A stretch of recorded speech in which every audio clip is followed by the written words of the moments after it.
emergentes con la visión de la academia. Esto es Red Transformadora, una mirada diferente al día a día del país. Presentado por Santo Tomás, la Red Transformadora de Chile, comprometidos con los desafíos y el desarrollo de nuestro país.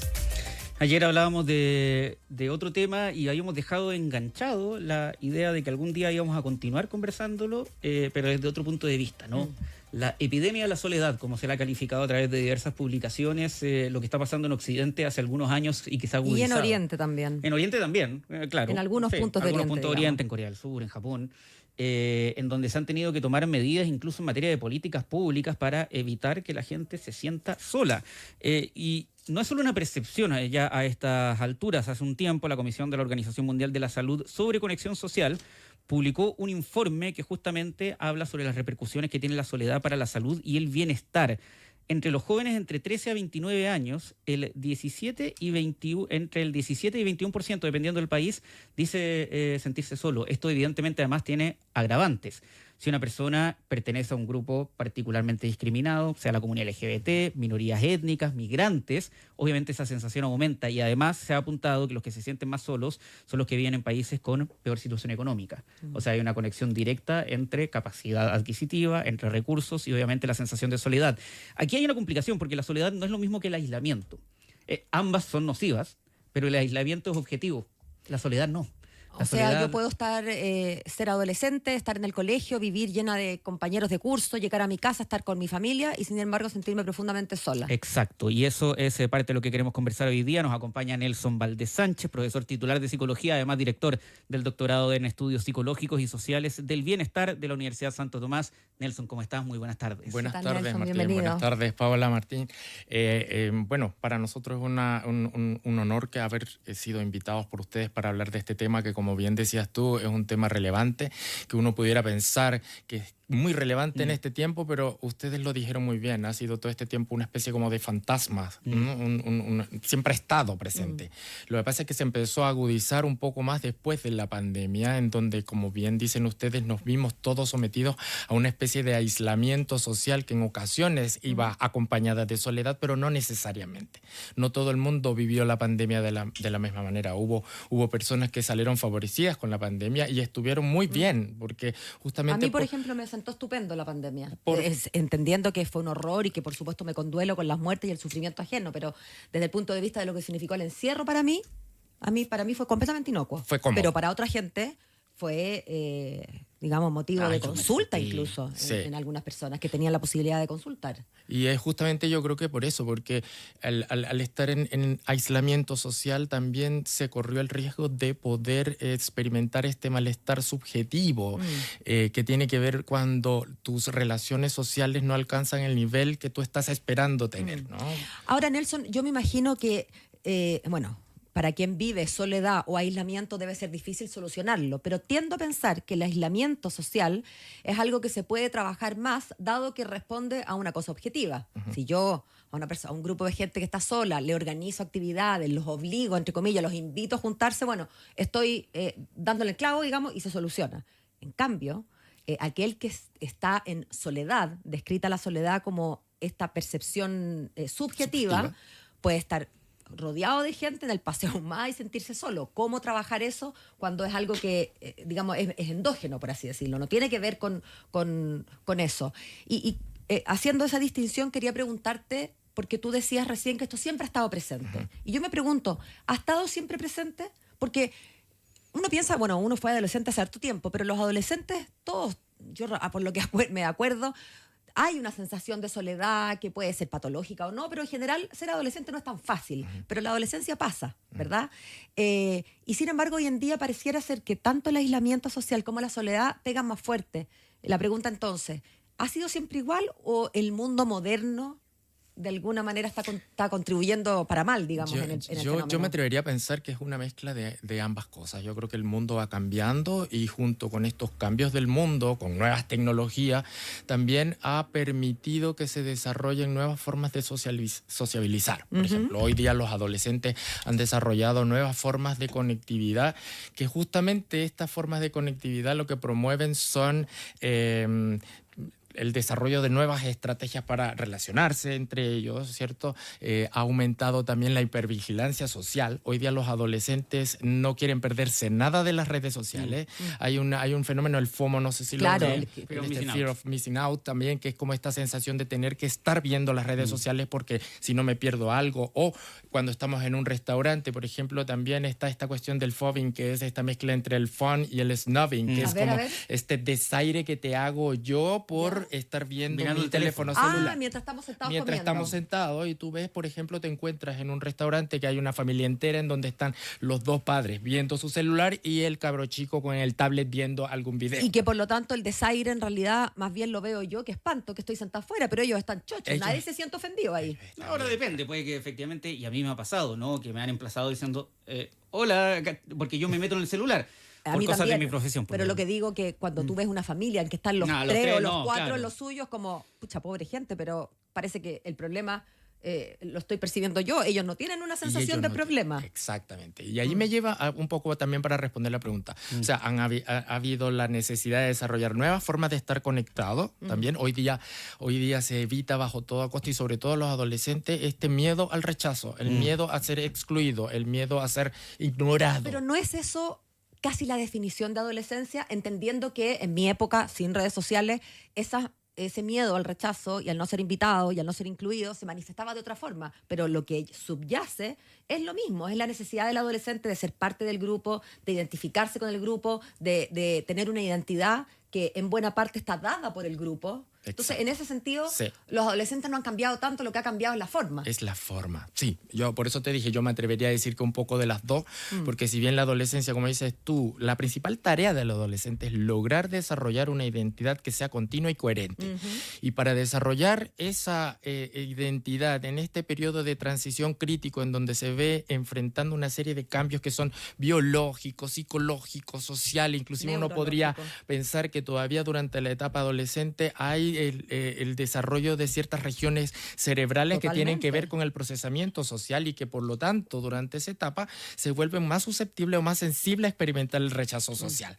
Entonces, si sumamos todo eso a este desarrollo tecnológico que uno pudiera pensar, hay investigaciones que demuestran, por ejemplo, que esto empezó a agudizarse desde el 2010 hacia acá. Del 2012 hay un uso mucho más frecuente y mucho más activo de los teléfonos inteligentes y de las redes sociales. Antes eso no existía, ¿no? Y si nos vamos mucho para atrás, yo tengo 54 años, yo en mi adolescencia jugaba a la rayuela, jugaba al escondido, iba al río y lo disfrutaba, ¿cierto? Pero hoy día hay otras formas de relacionarse en los adolescentes. Ahora, hay otras formas, pero el sentimiento de soledad existe, ¿no? Si ese es el punto, ¿no? 19% según el termómetro de salud mental en Chile ha reportado altos niveles de soledad. Eso sube a mujeres, volviendo a que grupos particularmente vulnerables por A, B o C razón, en general, obviamente son más afectados por esto.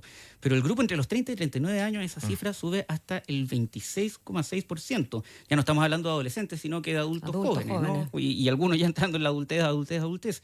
¿Qué está pasando? Como para que esas personas se sientan solas y que no sea solo una etapa de la vida. Pensando además que, al menos en Chile, y me imagino que no estaremos tan lejos del resto de los datos de la Organización Mundial de la Salud, la edad promedio de casarse es entre hombres y mujeres 33 y 36. O sea, ese grupo etario están compartiendo con aquellos con que van a casarse prontamente, están empezando la vida de a dos y sin embargo persiste la soledad. Exacto. Y lo interesante de este estudio que tú mencionas, de este resultado, es que hasta hace poco pensábamos que era la población de adultos mayores quienes más se enfrentaban a este tema de soledad. Sin embargo, lo que muestran los estudios es que más que soledad se enfrentan es al aislamiento social. Ya. Que los dejan objetivamente solos. Exactamente. Y es tan peligroso el tema de la soledad y el aislamiento social, es tan peligroso como cualquier otro factor de riesgo que tenga un efecto que termine afectando la salud mental de la población al punto de ser o de estar al mismo nivel de lo que mencionabas tú, por ejemplo, la privación económica. Y Nelson, ustedes tienen este doctorado en la Universidad de Santo Tomás doctorado en estudios psicológicos y sociales de bienestar. Y entiendo que dentro de este programa de estudio, el tema de la soledad como fenómeno psicológico y social es uno de los temas. Y la idea aquí es, me imagino, generar profesionales que tengan la capacidad de una vez que sean doctores en psicología, pueden investigar, y esa investigación tiene un valor en sí mismo, pero también tiene un valor aplicado a la política pública, ¿verdad? Y entonces la pregunta es la siguiente. Ok, tenemos a estos adultos mayores. Están objetivamente aislados, o sea, esta soledad es objetiva, no es una sensación de ellos. Esa política pública, de nuevo, vuelvo un poco al principio, yo no soy especialista, pero se me ocurre cómo salir de eso. Política pública tiene que ver con espacios donde puedan juntarse, ayudarlos en el transporte, en fin. Pero ¿qué hacemos desde la política pública para, digamos, atacar una sensación que es subjetiva, que es la que le está pegando a los adolescentes que viven llenos de adolescentes en el colegio, en el recreo, en la casa, y de estos adultos jóvenes que están probablemente en medio de su edad laboral, llenos de compañeros de trabajo, con pareja, y sin embargo, respecto de ellos está la soledad? Si es un problema de salud pública, bueno, hay que tener una política pública para llegar a eso. ¿Cómo se hace? Exacto, y no solamente una política pública, sino también un trabajo intersectorial que permita, primero que todo, comprender que se trata de un fenómeno que debe ser abordado integralmente y que debe ser abordado también de manera temprana y oportuna, porque estamos acostumbrados a resolver el problema cuando ya lo tenemos frente a los ojos. Sin embargo, lo que muestran los estudios es que la población adolescente también se está enfrentando a esta sensación de soledad. Si nosotros miráramos para atrás, nosotros, por ejemplo, vimos que hay una investigación en donde en Chile, según las estadísticas, hay un 27% de los estudiantes a nivel de niños, niñas y adolescentes que reportó sentirse solo en la escuela, y un 26% se sentía como un extraño excluido de las cosas de la escuela. Y esos porcentajes están muy por encima del promedio de los países de la OCDE. Y ahí entonces son los educadores y los auxiliares de la educación, psicólogos, pensando trabajadores sociales, en fin, los que están llamados a poner en hacer carne políticas públicas que tengan que ver con integración, con espacios de compartir, de modo que se pueda uno, como, digamos, se pueda salir de ese cascarón virtual, ¿no? Porque la persona está llena de gente y sin embargo siente que respecto de, como que a su alrededor hubiera una especie de pared que lo aísla. Claro, porque si uno se pone a ver, todos necesitamos estar siempre compartiendo. Nosotros necesitamos sentirnos parte de algo. Eso es una función adaptativa. Y lo que pasa en estas personas que experimentan este malestar subjetivo es que esa función adaptativa está un poco alterada. Hay adolescentes, me pregunto yo si hay factores familiares, genéticos, incluso desde el punto de vista social, que tengan que ver con el lugar de donde vienen, que hagan que algunos adolescentes, entendiendo que la adolescencia es una época de tormentas, ¿no? Pero que deje a algunos adolescentes en situación de poder padecer más esa sensación de soledad que otros. La pregunta al revés es: ¿cuáles serían factores de protección protectores para esos jóvenes? Respondo la primera pregunta. Sí, hay estudios que demuestran, por ejemplo, que adolescentes o personas que tienen poco contacto con áreas verdes aumentan las probabilidades también de soledad. Lo que, perdón, Nelson, Matías, pero lo que al tiro nos lleva a desigualdad territorial. Exacto. Sabemos que en las comunas de Santiago es cosa de mirar para afuera, ¿no? Hay ciertas comunas en que la cantidad de verde por persona es un centímetro cuadrado, digamos.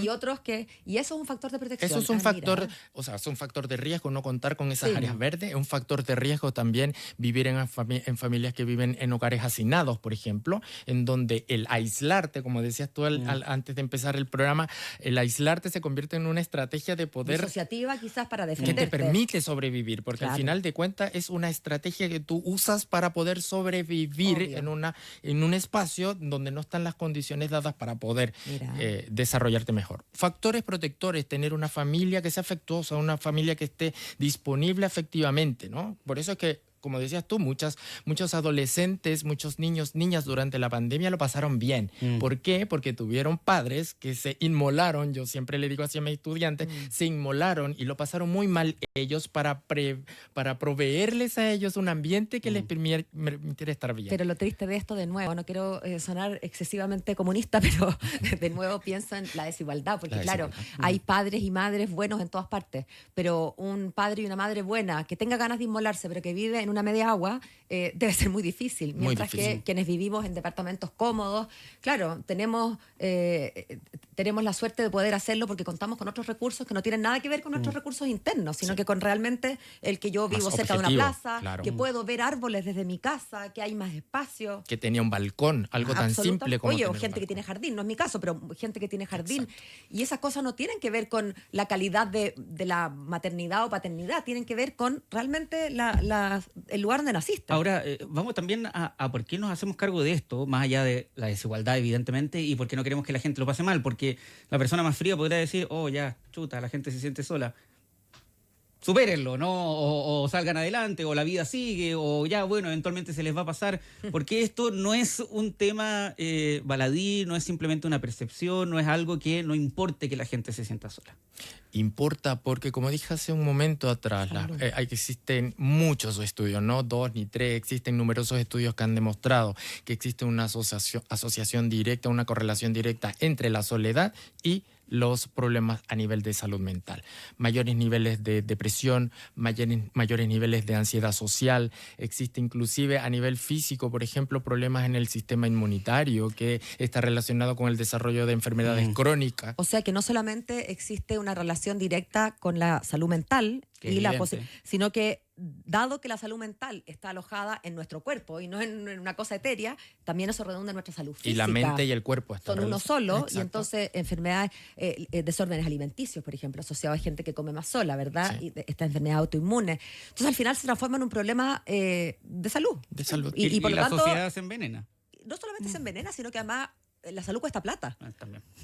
Y en países como el nuestro, bueno, en todas partes la economía nos indica que la plata siempre es escasa y necesitamos muchas cosas, pero eso es más cierto en países como el nuestro, que no son países ricos, donde la plata es poca, y entonces, pucha, si pudiéramos solucionar este tema o abordarlo de la mejor forma posible, de modo de minimizar los efectos detrimentales secundarios de la soledad, estamos ahorrando plata que podemos Exacto. usar en otras cosas y no en salud mental, y que son remediales en el fondo, pero la Exacto. idea es prevenir. Y por eso el trabajo de promoción es clave, el trabajo de promocionar el bienestar socioemocional de la población, el trabajo de prevención del aislamiento social también es clave, el trabajo de poder capacitar. Tú decías algo súper correcto que tiene que ver con el tema de poder, por ejemplo, capacitar a los adultos en el uso adecuado de las plataformas digitales, ¿cierto? Claro, por la De manera brecha, que pues. sean utilizadas con el tiempo necesario y de manera moderada. Son elementos que se pueden trabajar de manera preventiva. Tengo la última pregunta, pues se nos acabó el tiempo, no sé cómo pasó tan rápido.